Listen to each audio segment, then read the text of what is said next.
Tony Ferguson sent a message to Khabib's house. The word on the street is Khabib may not be retiring, may want to go for 30-0, still has to talk to his mother about it. It's what his father would have wanted, and he's still even in the USADA pool. So he just got tested the other day where he tweeted it out, and Tony Ferguson had something to say.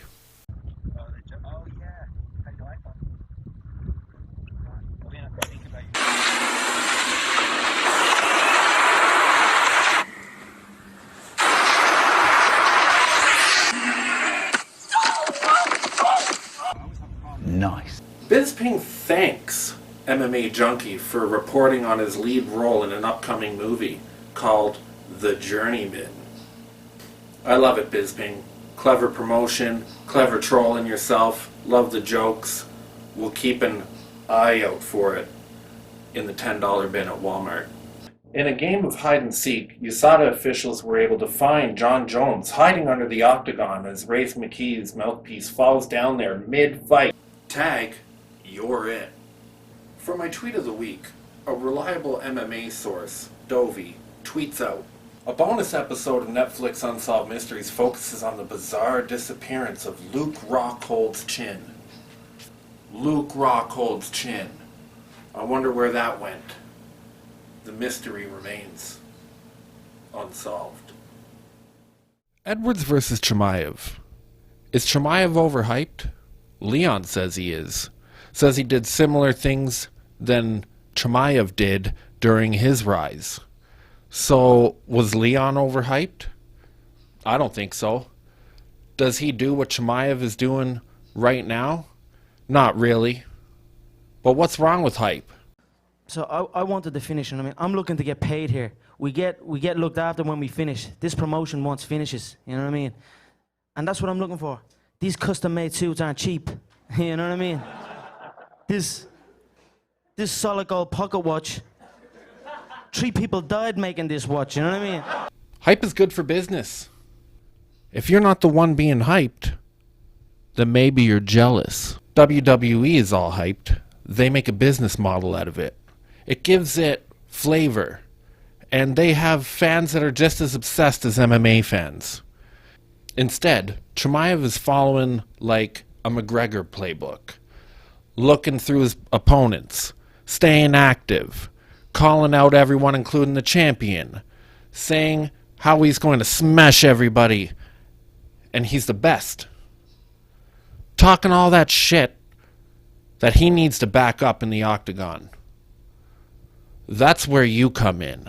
So Leon even has an altercation backstage with the BMF champion, George Masvidal, after he knocked out Ben Askren.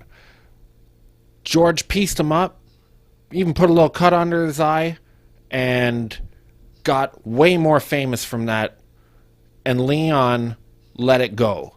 He could have started a hype train, but he didn't. You have the skills to back up your claim to fame, Leon. Be the cocky Brit I know you can be.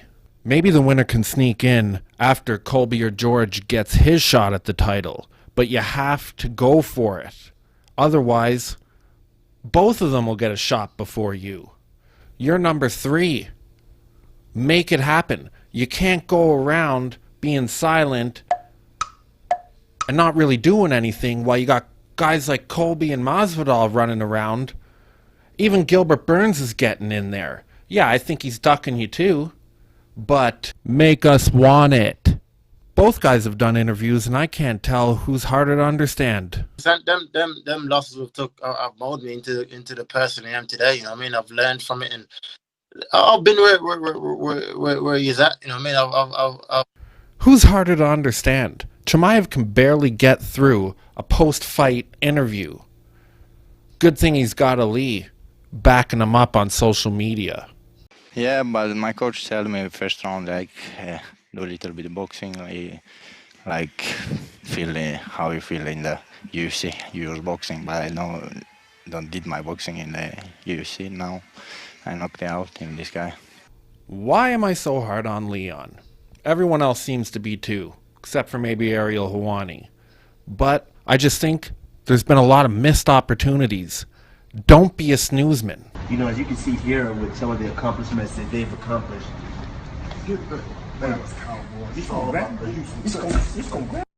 Is it too much to ask to have the skills, be entertaining, and have some fun? Make us want it. So of course, while I'm preparing for this video, Leon goes out and does a couple interesting interviews, specifically with Ariel Helwani, where Ariel was like, hey, Chimaev's last few opponents weren't even in the top 15. Does that bother you? Leon goes on, corrects him, saying they weren't even in the top 30. Although I'm looking for a lot of hype from Leon in this fight, because Chimaev's bringing a great amount, he went on in these interviews to strategically diffuse the hype bomb. Calm, collective, but preaching facts. He's saying that he wants the Usman rematch for the title. He thinks that George is running away, ducking him along with Burns. And I don't blame him. I mean, he even goes as far to say that the Wonder Boy fight isn't going to bring as much attention as the Chimaev fight, which I completely agree. Leon was making a lot of sense in these interviews, talking about fights falling through, lockdowns, negotiation problems, getting cut from the rankings, and it's hard to stay mad at the guy, talking about real life problems. So do what I would do. There you go. Give me sand. Give me sand. Throw it up. Come on. Give me sand.